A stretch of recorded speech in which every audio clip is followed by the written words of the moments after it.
Dramatically higher base flood elevations will cause growth to slow substantially, causing tax base growth to lag behind inflation. It's a problem. City of Burlington will work with Dike 12 to certify its levees against the core hydrology. This will take 20 years and likely not be effective until the next FEMA mapping update in 2035 or so. And so in that intervening period of time before Dike 12's levees are certified to protect Burlington, we'll be dealing with the higher flood levels. City of Mount Vernon will be unable to work with Dike 17 to certify its levees. Can't be done. So inside the river bend, you know, City of Mount Vernon has a very serious problem. Now further south, you know, there's obviously more problems further south from Mount Vernon along the freeway. I think this is the best possible outcome from my perspective, and folks, you know, I think it's unlikely. And that is, first, the new FEMA flood elevations will be based on the correct technical analysis and put into place. Base flood elevations will still go up, and they'll go up substantially in many areas, including inside the river bend. But no appeal will be necessary. Instead, you know, we could focus on more positive things like building flood projects to protect our urban areas. Higher base flood elevations will still cause growth to slow, but there will be more options to address the flood elevations because they'll be lower. City of Burlington will work with Dike 12 to certify its levees. It'll take 10 to 20 years to do that. City of Mount Vernon will work with Dike 17 to certify its levees. It'll take 10 to 20 years to do that.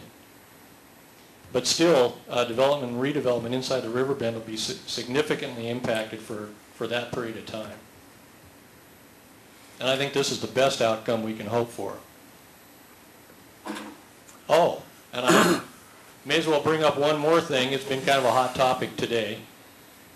The floodway issue. Now this is like the mother of all bad things that could happen. And this is an issue primarily for Burlington. Because when that water, 234,000 cubic feet per second, hits Cedar Woolley, it's going to next hit Dike 12's levees. And right now, Dike 12 can't protect the city against 234,000 cubic feet per second. And so, using again, FEMA's analysis, that it would seem a responsible action for us to take to declare a floodway. Because at this point, if you believe in that technical analysis, then by golly, you've got a serious public safety issue here. And so that's what the core analysis leads us to. Again, I would go back to the point I made earlier that for 84 years, not a single flood that's on the record, given the state of our levees today and the capacity of our levees today, would have exceeded that capacity. Not a single flood in 84 years. Now that tells us something.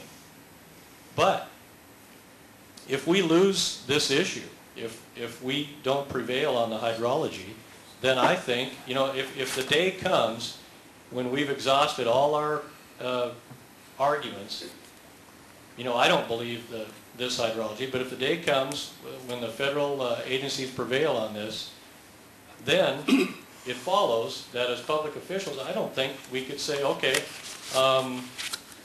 we won't address the floodway issue, because if the